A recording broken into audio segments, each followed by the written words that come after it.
तो अभी हम क्वेश्चन देखेंगे। कल हमने पढ़ा था electric field due to finite charge, और आप ये कह लो कि ड्यू टू लाइन चार्ज। आपको मालूम होगा कि कल हमने पढ़ा था electric field due to line charge, ठीक है। No issue. तो एक बार मैं समराइज कर देता हूँ। ड्यू टू फाइनाइट चार्ज हमारे पास दो कंपोनेंट आया था, एक परपेंडिकुलर और एक पैरेलल। पैरेलल कंपोनेंट का हमेशा मैंने आपको एक शॉर्ट ट्रिक दिया था, क्या कि जैसे मान लो ये लाइन चार्ज है। फिर से मैं एक बार रिवाइज करा देता हूँ मेरे दोस्त, मेरे प्यारे बच्चों, याद देखना, ये लाइन चार्ज है और इस पॉइंट पे अपने को अगर इलेक्ट्रिक फील्ड फाइंड करना है तो ये इस पॉइंट P पे दो इलेक्ट्रिक फील्ड होंगे, एक परपेंडिकुलर कंपोनेंट E परपेंडिकुलर, दूसरा पैरेलल होगा। तो पैरेलल ऊपर भी हो सकता है और नीचे भी हो सकता है। तो मैंने बोला था कि अपने हाथ को इस तरह से रखना, दो पार्ट में डिवाइड कर दो। कौन सा पार्ट ज्यादा है, ऊपर वाला या नीचे वाला? तो आपको दिख रहा है ऊपर वाला ज्यादा है, तो इसके अपोजिट में पैरेलल कंपोनेंट होगा, यानी कि पैरेलल कंपोनेंट इस डायरेक्शन में होगा। इसी केस में मैंने बताया था कि अगर निगेटिव होगा तो सबका डायरेक्शन चेंज कर देना। सेम पैटर्न अगर ये निगेटिव होता, मेरे बच्चों बड़े प्यार से बता रहा हूं, आप समझ लो, यहां पे मान लो पॉइंट P है, अगर ये निगेटिव है तो इसकी भी डायरेक्शन रिवर्स हो जाएगी, तो ये हो जाएगा E परपेंडिकुलर, और इसकी भी डायरेक्शन रिवर्स हो जाएगी, हो जाएगा E पैरेलल। उसके बाद मैंने आपको फॉर्मूला बताया था, E परपेंडिकुलर का फॉर्मूला जो आया था वो आया था, बताओ, K lambda by D sine alpha plus sign beta का आया था, राइट। पैरेलल का जो फॉर्मूला आया था वो आया था K lambda by d cos alpha minus cos beta का फॉर्मूला, ऐसा कुछ आया था, I think, right. Getting my points? तो ये फॉर्मूला हमारे पास आए हुए थे, कल हमने देखा था, ठीक है। तो अभी इसी बेसिस पे अपन कुछ क्वेश्चंस को करेंगे, फिर नेक्स्ट टॉपिक को डिस्कस करेंगे। जैसे इस क्वेश्चंस को आप देखो तो बेसिकली हमने क्या किया, एक इनफाइनाइट लेंथ की वायर थी, ठीक है। क्या एक इनफाइनाइट लेंथ की वायर थी और इसको हमने इस तरह से फोल्ड कर दिया।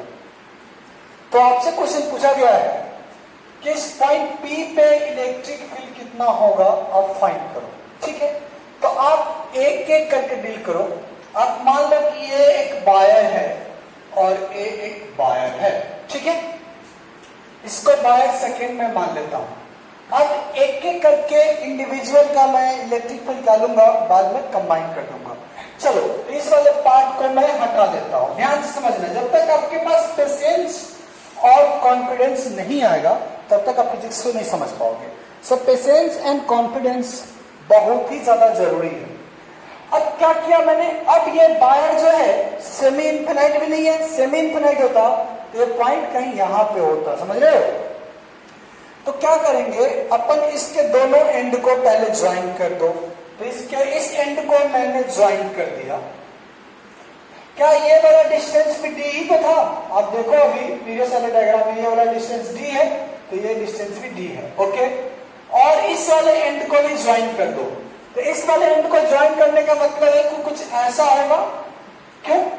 क्योंकि ये वाला एंड यहां थोड़ी है, ये इंफिनिटी है, तो काफी आगे होगा। तो ये वाला एंगल, अब ध्यान से देखो, मैं फिर से बता देता हूं, इस एंड को मैं ज्वाइन कर दिया, इसको हटा देता हूं। इस एंगल को क्या मान लेंगे अपन, अल्फा, और इसको क्या मान लेंगे, बीटा। तो इस केस में बीटा कितना हो जाएगा, आपको बोलना पड़ेगा, बीटा हो जाएगा 90 डिग्री। बीटा कितना, 90 डिग्री, क्योंकि जो एंड इन्फिनिटी पे जाता है उसके लिए बीटा 90 या अल्फा 90 होता है। लेकिन ये इन्फिनिटी में नहीं जा रहा, ये कितना डिस्टेंस जा रहा है, डी डिस्टेंस। तो अगर आप देखो ये भी डी है और ये भी डी है, तो क्या अल्फा कितना होगा, 45 डिग्री। तो अल्फा हो जाएगा हमारे पास 45 डिग्री। चलिए अब यहां पे हमारे पास दो वायर है, तो दोनों का प्रॉपर साइन कन्वेंशन लेना पड़ेगा। चलिए पहले फर्स्ट वायर की बात करता हूं, पॉइंट P। तो ये पॉइंट P है।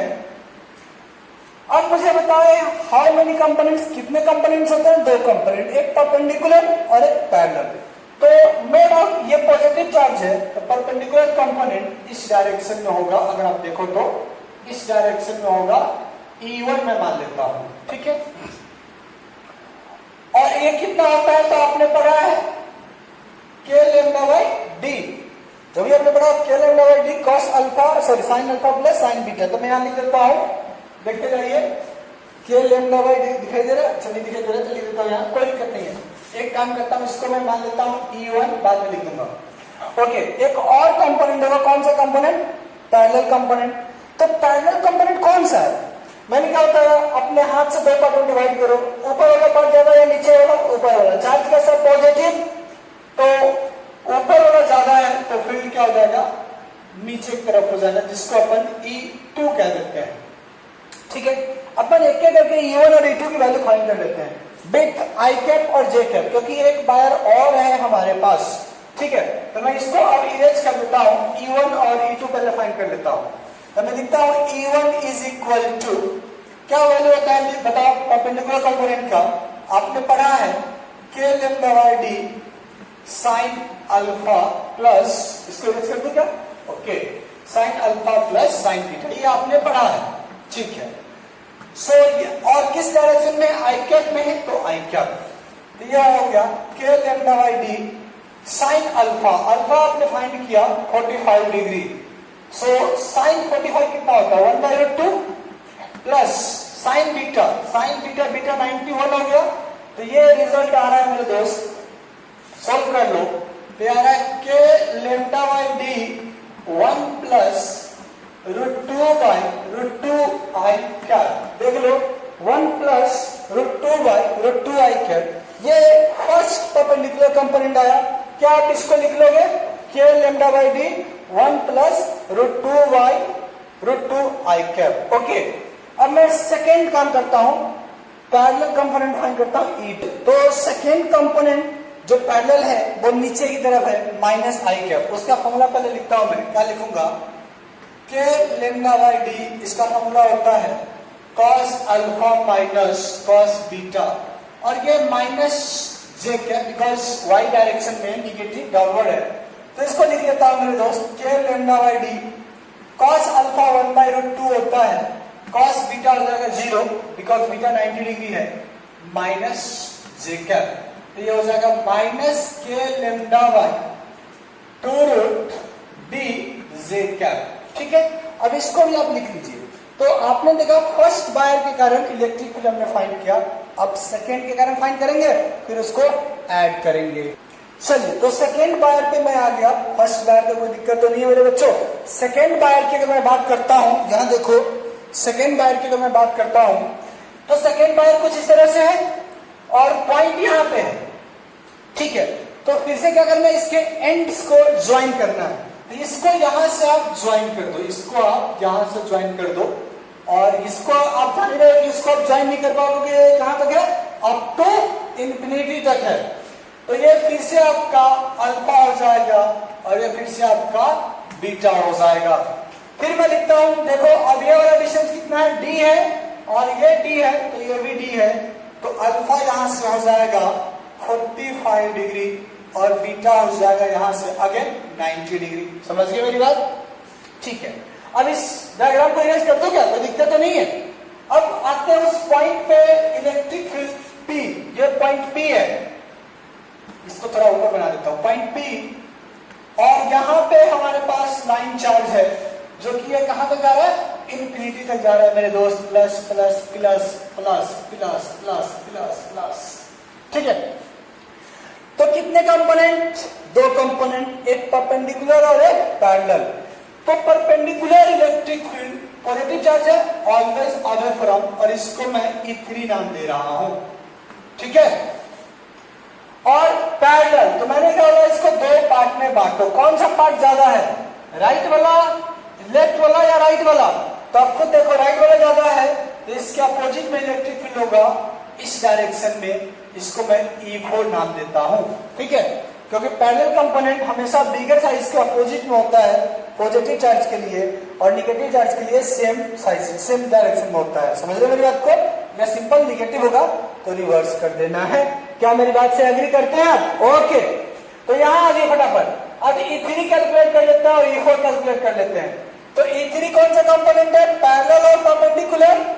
तो E3 परपेंडिकुलर कंपोनेंट, फॉर्मूला लिखूंगा मैं, बताओ k lambda by D sine alpha plus sign beta, sine alpha plus sign beta, फिर हो जाएगा के lambda by D sine alpha 45 degree 1/√2 plus 1, इसको सोल्व करोगे तो आएगा के लेमडा बाई डी, बोलना पड़ेगा 1 प्लस √2/√2, यस और नो, बट डायरेक्शन ऊपर की तरफ मतलब पॉजिटिव z कैप, ये आ गया E3। और इसी तरह E4 कैलकुलेट करो, E4 क्या हो जाएगा, पैरेलल कंपोनेंट, सो E4 पैरेलल का फॉर्मूला लगाओ फटाफट, के lambda by d cos alpha, बोलना पड़ता है कॉस बीटा, बट इसकी डायरेक्शन देखो ना, ये इधर की तरफ है, इधर कौन सा होता है माइनस, सो माइनस आई कैप। अब फटाफट लिखते जाओ, तो ये हो जाएगा के lambda by d cos alpha 1/√2 cos beta again 0, तो ये हो जाएगा माइनस के lambda by D 2√d I cap. ये हमारे पास E3 E1 E2 E3 and E4 आ गया, समझ गए। अब क्या करना है, सबको कंबाइन कर देना है, क्योंकि पॉइंट एक ही है लेकिन दोनों वायर के कारण हमें इलेक्ट्रिक फील्ड फाइंड करना है, तो सबको कंबाइन कर देना है। तो यहाँ देखो नेट इलेक्ट्रिक फील्ड जो होगा वो हो जाएगा E1 plus E2 plus E3 plus E4। E1 की वैल्यू ऑलरेडी आपने कैलकुलेट कर रखा है, वो आया के लेमडा बाई डी 1 प्लस √2/√2 यहाँ आ गया आई कैप। सेकेंड E2 आया था माइनस के लेमडा बाई डी माइनस के लेमडा √2d जे कैप। थर्ड ये आया था, फोर्थ ये आया था। तो जात वाले को जात, यानी कि आई वाले को आई के साथ और जे वाले को जे के साथ समर्ज करो फटाफट फास्ट। तो अगर मैं आई वाले को आई के साथ लेता हूं, इसको इसके साथ और इसको इसके साथ, तो ध्यान से देखना, इसको इसके साथ ले लिया जाए माइनस हो जाएगा और ये भी माइनस हो जाएगा, ओके। तो मैं फटाफट लिख देता हूं, यहाँ पे कंबाइन करने के बाद रिजल्ट आ रहा है के lambda by 2√d 1 plus √2 minus के लेमडा बाई √2d, और ये क्या हो गया आई cap, plus k lambda by same 2√d 1 plus √2 minus के लेमडा बाई √2d, और ये आ रहा है जे कैप, क्या आ रहा है जे कैप। अब फटाफट सॉल्व कर लो, अगर आप फटाफट इसको सॉल्व करोगे तो ये आएगा क्या, इसको मल्टीप्लाई करो के लेमडा बाई 2√d, तो ये और ये वाला कैंसिल हो जाएगा, तो ये एक कैंसिल, तो बचेगा क्या √2 का कैंसिल, सो के लेमडा बाई डी बचेगा, इसके लिए क्या बचेगा मैं लिख देता हूं, ठीक है। यहां देखो, यहां बचेगा k lambda by only D i cap, यहां पे भी ये और ये कैंसिल हो जाएगा, कैसे बचेगा k lambda by d j cap. So जो रिजल्टेंट बचेगा मेरे प्यारे प्यारे मोहन भक्तों, वो बचेगा k lambda by d i cap plus k lambda by d j cap. Resultant आ जाएगा √2 के लेमडा बाई डी, ठीक है, आई कैप प्लस, सॉरी ये मैग्नीट्यूड आ जाएगा, वेक्टर फॉर्म में लिखना चाहो तो यहां से लिख सकते हो के lambda by d i cap plus J cap, magnitude form में ये रिजल्ट होगा। तो अभी बता रहा हूं कि क्वेश्चंस कैसा भी पूछे डजंट मैटर, फिजिक्स में पेशेंस आपको रखना पड़ेगा, और जब तक आप प्रैक्टिस नहीं करोगे तब तक कॉन्फिडेंस नहीं आएगा। क्या एक क्वेश्चन और करोगे? ओके, क्वेश्चन और करते हैं, देखिए। चलिए अब इस क्वेश्चन को देखो, एक वायर है जो सेमी इंफिनिट बेसिकली वायर है, ये वायर अप टू इंफिनिटी तक एक्सटेंडेड है, अप टू इंफिनिटी तक एक्सटेंडेड है। आपसे पूछा गया यहाँ पे इलेक्ट्रिक फील्ड क्या होगा, लीनियर चार्ज डेंसिटी लैम्डा है। तो इस वाले केस को मैंने कल डिस्कस किया था, केस स्टार्ट। तो मैंने क्या बताया था कि इस वाले लाइन को एक्सटेंड कर दो, एक्सटेंड करने के बाद ये परपेंडिकुलर ड्रॉ कर दो। देखो अगर मेरे एक एक स्टेप पे जाओगे तो मैंने पहले यही बताया था कि परपेंडिकुलर ड्रॉ कर दो। नाउ इस परपेंडिकुलर डिस्टेंस की वैल्यू फाइंड कर लो, माना है d। तो यहाँ देखो एक ट्रायंगल दिख रही है, इस ट्रायंगल में ये आ रहा है 5 और ये है 37 डिग्री, ये हमें फाइंड करना है। तो आप लगा दो sin 37 इज इक्वल टू, इसको मान लेता हूं d, so d by 5 sine 37 होता है 3/5 is equal to d by 5, 5 छम छम छमा छम, सो d इज कर टू आ गया 3। इट मीन्स ये परपेंडिकुलर डिस्टेंस कितना आ गया 3 आ गया। इस केस में जाओगे तो मैंने फिर से बताया था कि दोनों एंड को ज्वाइन कर दो। ये वाला एंड तो ज्वाइन ही है, अब इसको भी ज्वाइन कर दो। तो आपको मालूम है कि ये वाला एंड कहाँ इंफिनिटी है, तो ये एंगल बीटा हो जाएगा 90 डिग्री। तो यहाँ देखो, यहां से हो जाएगा अल्फा और यहां से हो जाएगा बीटा। सो मैं लिख देता हूं, अल्फा हो जाएगा हमारा, अब खुद देखो, ये एंगल 37, ये 90, तो अल्फा कितना 53, तो अल्फा हो गया 53 डिग्री, बीटा हो जाएगा मेरे प्यारे 90 डिग्री। समझ गए? ओके, अब यहां पे भी दो कंपोनेंट होंगे, एक परपेंडिकुलर कंपोनेंट और एक पैरेलल कंपोनेंट। आपको याद हो मैंने कल ही कराया था। सो परपेंडिकुलर कंपोनेंट का फॉर्मूला यहाँ पे चेंज हो गया था, बोलना पड़ेगा। परपेंडिकुलर कंपोनेंट का फॉर्मूला यहाँ चेंज हो गया था। क्या आया था? K lambda by d cos beta minus cos alpha, ये रिजल्ट आया था। Sorry sine beta minus sine alpha, ये कल रिजल्ट आया था। फटाफट सबकी वैल्यू रख दो। ये हो जाएगा के लेम्डा डी आ रहा है 3, ये हो जाएगा साइन बीटा 1, और ये हो रहा है cos sine alpha sine 53 degree. Yes, sine 53 की वैल्यू बताओ फटाफट। 4/5 होता है, किसी को बताना मत, तेरे लिए बता दिया मैं।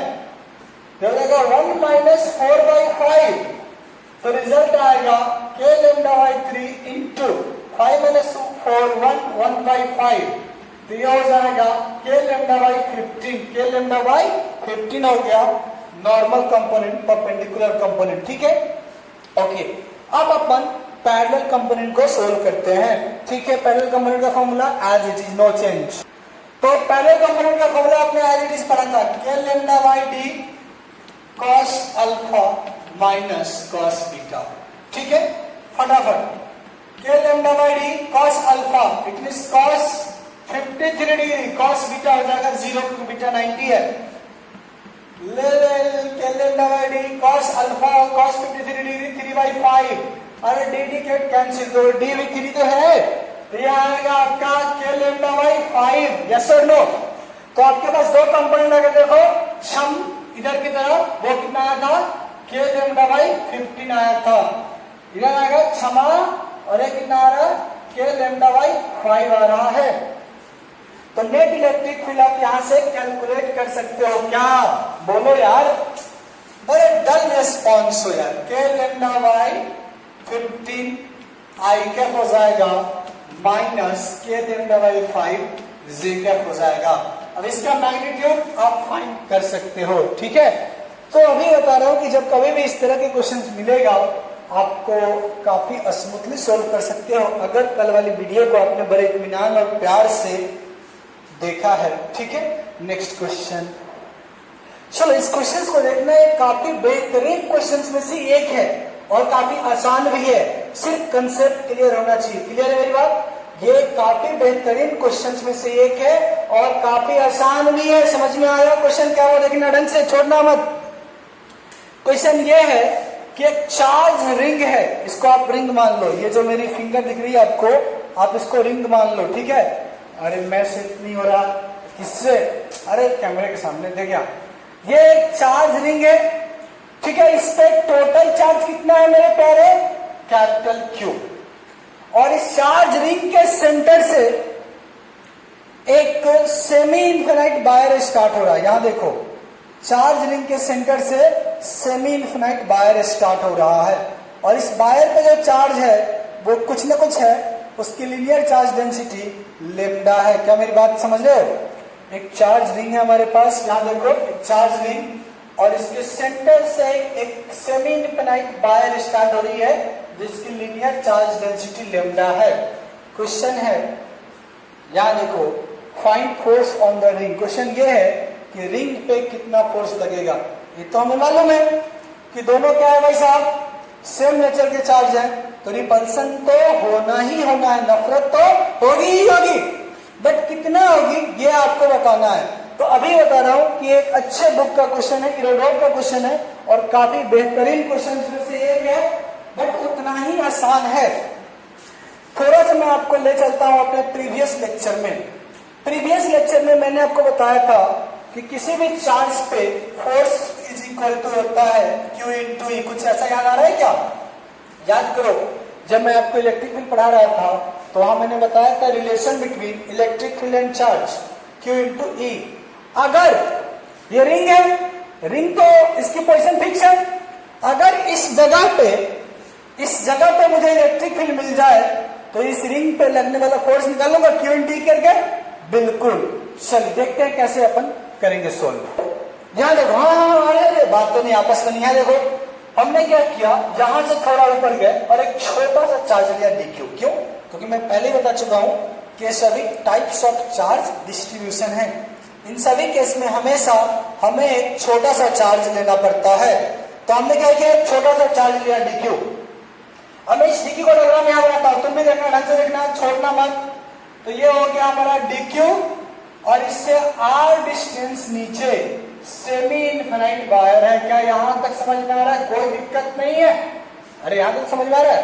ये चार्ज dq और यहां पे r डिस्टेंस नीचे एक सेमी इनफिनाइट वायर है, तो परपेंडिकुलर डिस्टेंस क्या हो गया? r। अब मुझे बताओ, सेमी इनफिनाइट वायर के कारण कितने इलेक्ट्रिक फील्ड होते हैं?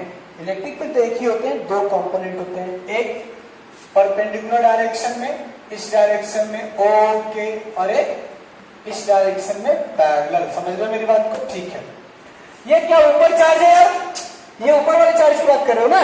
रिंग ऐसे रखा गया है तो मेरे जमूरे यहाँ पे दो चार्ज, एक ऊपर वाला चार्ज होगा सेम, क्या इसके अपोजिट में भी उतना ही चार्ज होगा, एक dq, यानी कि यहाँ डाउन में भी उतना ही चार्ज होगा dq। ठीक है, नीचे की तरफ क्या ये डिस्टेंस भी आ रहा होगा, दिखाई दे रहा है? बिल्कुल। क्या इसके कारण आगे में फिर एक परपेंडिकुलर और एक पैरेलल। तो यहां देखो, एक परपेंडिकुलर और एक पैरेलल। अब मेरे प्यारे ये बताओ, क्या ये दोनों चार्ज एक ही रिंग पे है? मैं इसको ज्वाइन कर देता हूं। क्या ये दोनों चार्ज एक ही रिंग पे है? तो अगर किस रिंग पे कभी भी मैं अगर दो चार्ज सेलेक्ट करता हूं तो इस पे कितने पिन लग रहे हैं? एक ऊपर की तरफ, एक नीचे की तरफ, और दो लेफ्ट वर्ड में। तो ये क्या हो जाएगा? ये क्या हो जाएगा बताओ? कैंसिल, छम छम छमाछम हो जाएगा, कैंसिल हो जाएगा। तो बेसिकली मैं बताता हूं क्या। तो यहाँ देखो, मैंने पहले बताया कि अगर यहाँ पे एक पॉइंट लेते हो तो एक इलेक्ट्रिक फील्ड ऊपर होगा और एक लेफ्ट में होगा। यहाँ लेते हो तो एक इलेक्ट्रिक फील्ड डाउन में होगा, एक राइट में होगा। तो ये दोनों एक दूसरे को कैंसिल कर रहे हैं। तो बेसिकली चार्ज पे जो फोर्स लग रहा है वो राइट में लग रहा है। किधर लग रहा है? राइट में, सॉरी लेफ्ट में। तो ये रिंग किधर मूव करेगी? इस डायरेक्शन में मूव करेगी। यहाँ पे कोई दिक्कत नहीं है। ठीक है, अब आगे देखो। तो इस छोटे से चार रिंग पे कितना फोर्स लगेगा? छोटा सा फोर्स। इस छोटे से चार्ज पे कितना फोर्स? छोटा सा। सो लिख दूंगा मैं dq इंटू ई। बट ई कौन सा? पैरेलल। ई कौन सा? पैरेलल। अब कल सेमी इनफिनाइट वायर के केस में मैंने आपको दोनों कंपोनेंट बताया था, तो फटाफट वहां से फॉर्मूला लिखो फटाफट। dq, ये तो एज इट इज dq। ये बताओ कितना आया था? ये आया था k लैम्डा बाई d आया था। समझ रहे मेरी बात? k लैम्डा बाई d आया था क्योंकि अल्फा आया था वहां पे 0 डिग्री और बीटा आया था 90 डिग्री। तो k लैम्डा बाई d, तो एक छोटा सा फोर्स हो गया। अब d की जगह क्या है? r, तो इसको लिख दो r। ये छोटा सा फोर्स हो गया। अगर आपको कंप्लीट फोर्स चाहिए तो आप इसको इंटीग्रेट कर दो। सो F इज इक्वल टू हो जाता हो dF। सो ये हो जाएगा k lambda by r into dq। इसको इरेज कर दो। ठीक है, k लैम्डा बाई r बाहर और dq का इंटीग्रेशन q। dq का इंटीग्रेशन क्या आ जाएगा? कैपिटल Q, क्योंकि रिंग पे चार्ज है कैपिटल Q। फिर k q lambda by r और किधर की तरफ? Left word. सो लेफ्ट में हो जाएगा। तो देखो क्वेश्चन कितना आसान था, बट ये क्वेश्चन काफी स्टैंडर्ड बुक का है। तो अभी बता रहा हूं कि अगर कंसेप्ट क्लियर है, पेशेंस है, and once you have started then definitely will get the answer. अगर एक बार आपने स्टार्ट कर दिया है कि कैसे सॉल्व करना है तो आपका आंसर आएगा। टाइम हो सकता है लगेगा, बट आंसर जरूर आएगा। चलिए एक क्वेश्चन और देखते हैं। तो मेरे प्यारे बच्चों ये क्वेश्चंस है, बट इसको मैं एज अ टॉपिक डिस्कस कर रहा हूँ। देखो फोर्स बिटवीन एसक्यू लाइंस, हाँ ये सभी न्यूमेरिकल जो मैं डिस्कस कर रहा हूँ सेकेंड पार्ट में, फर्स्ट पार्ट में जो होगा वो नीट जेईई मेन एडवांस सबके लिए, सेकेंड केस वाला मोस्ट प्रोबेबली मैं जेईई मेन और एडवांस के लिए ले रहा हूँ। समझ रहे मेरी बात को? ठीक है। फोर्स बिटवीन एसक्यू लाइंस, तो सबसे पहले आपको समझना पड़ेगा व्हाट इज एसक्यू लाइंस। ये आप मैथ में पढ़ पाओगे कि व्हाट इज एसक्यू लाइंस, फिर भी मैं बता रहा हूं कि दो perpendicular line in two different plane, मान लो कि ये एक लाइन है, ये अंदर की तरफ जा रही है और ये एक लाइन है, ठीक है। अरे रे रे कुछ इस तरह से मान लो, मैं अरे मानने में क्या जा रहा है, मानने के तो बहुत कुछ मान सकते हो आप, इस तरह से। मैं दिखा रहा हूं आपको, हाँ इस तरह के लाइंस को एसक्यू लाइंस बोलते हैं जो डिफरेंट प्लेन में हो। अगर देखो तो ये एक्स वाई प्लेन में है, ठीक है, तो ये वाई जेड प्लेन में हो जाएगा। मतलब एक यहां देख लो ना, एक अंदर जा रहा है और एक इस तरह है, इस तरह से, तो इसको अपन एसक्यू लाइंस बोलेंगे। क्या बोलेंगे? Skew lines. Two perpendicular lines into mutual perpendicular plane is called skew lines. क्या मेरी बात से सहमत है? चलिए तो अपन देखते हैं कि अगर एसक्यू लाइंस हो तो क्वेश्चंस कैसे फाइंड करेंगे। एक बार मैं क्वेश्चन लिखता हूं फिर आपको समझाता हूं। तो यहाँ आप क्वेश्चंस को देखो, एक बार पढ़ लो। क्वेश्चंस क्या है? Two long skew lines, long means infinity, infinite long, समझ रहे हैं? जब कभी वो आपसे लॉन्ग लाइन की बात करता है मतलब इनफिनाइटली लॉन्ग लाइन की बात कर रहा है। Two long skew lines are kept right at a distance A कह लो, not D. Two long SQ lines are kept at a distance A. Then find force between them. If their LCD linear charge density is lambda. अगर उन दोनों के linear charge density lambda है, दोनों D distance पे रखा गया है, तो उसके बीच का फोर्स फाइंड करो। तो चलो मैं एक बार डायग्राम बनाता हूं। आप यहाँ देख सकते हैं हमने क्या किया, यहां से थोड़ा ऊपर गया, एक छोटा सा एलिमेंट लिया dx क्यों लिया? तो dq है, dq क्यों होगा? पॉइंट चार्ज हो जाएगा, ठीक है। अब क्या होगा, ये वाला जो है इस तरह से एसक्यू लाइन में बताता हूं, ये लाइन ये है और ये ऐसा है, राइट। तो ये वाली लाइन परपेंडिकुलर है इसके, तो यहाँ पे फोर्स लगाएंगे इस डायरेक्शन में, तो इसके दो कंपोनेंट्स हो जाएंगे। अगर ये थीटा है तो ये भी क्या हो जाएगा? थीटा हो जाएगा। ये हो जाएगा df cos थीटा और इस डायरेक्शन में हो जाएगा df sin थीटा। क्या अगर मैं इतना ही डिस्टेंस नीचे जाऊं तो मुझे सेम एक छोटा सा एलिमेंट मिलेगा? बिल्कुल मिलेगा। क्या उस पर भी फोर्स इसी तरह df लगेगा? ये थीटा है तो ये भी थीटा हो जाएगा, ये भी थीटा हो जाएगा, सॉरी हॉरिजॉन्टल से ये थीटा हो जाएगा, तो इस डायरेक्शन में लगेगा df cos थीटा और इस डायरेक्शन में लगेगा df sin थीटा। तो आप यहां देख रहे होंगे कि ये df cos sin थीटा और ये df sin थीटा एक दूसरे को कैंसिल कर देगा। तो फाइनल जो फोर्स लग रहा है वो सिर्फ और सिर्फ cos थीटा आएगा। तो चलिए अपन फोर्स फाइंड कर लेते हैं। df is equal to, so f जो होगा वो किसका इंटीग्रेशन होगा? df cos थीटा का इंटीग्रेशन होगा, ठीक है। अब लिमिट कहां से लेना अपने को? यहां से देखिए, ये नीचे जाएगा तो लिमिट माइनस इंफिनिटी से प्लस इंफिनिटी तक आपको लेना है, minus infinity to plus infinity, then okay. चलिए तो अब df की वैल्यू रख देते हैं, cos थीटा की वैल्यू रख देते हैं। सो df इज इक्वल टू, इसको इक्वेशन फर्स्ट मान लीजिए df जो होता है वो मैंने अभी आपको बताया dq into electric field. dq यहां का छोटा सा चार्ज, ये हो जाएगा लेम्डा इनटू dx, और इलेक्ट्रिक फील्ड जो होगा वो होता है ड्यू टू, ये क्या है? लॉन्ग वायर है। लॉन्ग वायर मतलब मींस इनफिनिटली लॉन्ग, सो 2k लेम्डा बाय d होता है, तो मैं लिखूंगा 2k लेम्डा, बट यहाँ पे ये डिस्टेंस लिखूंगा परपेंडिकुलर डिस्टेंस, ये क्या है? a है और ये x है, ये हो जाएगा under root a square plus x square, done okay. cos theta is equal to, मैं क्या लिखूंगा देखते जाइए, cos theta is equal to this base by hypotenuse under root a square plus x square. अब आपको df मिल चुका है, ठीक है, यहाँ पे, और यहाँ पे आपको cos थीटा मिल चुका है। दोनों की वैल्यू आप इक्वेशन फर्स्ट में रख दो, वो दोनों की वैल्यू आप इक्वेशन फर्स्ट में रख दो, ठीक है। सो मैं यहां से आप लिखता जाता हूं, इसको पहले सोल्व करेंगे, क्या हो जाएगा 2k लैम्डा स्क्वायर, तो इसके जगह पर df हो जाएगा हमारा integration minus infinity to plus infinity हो जाएगा 2k लैम्डा स्क्वायर, ठीक है, dx by under root x square plus a square, because आपको मालूम है कि ये df हो जाएगा force 2k lambda by this one into lambda dx, cos theta यहां से आ गया a by under root a square plus x square, ठीक है।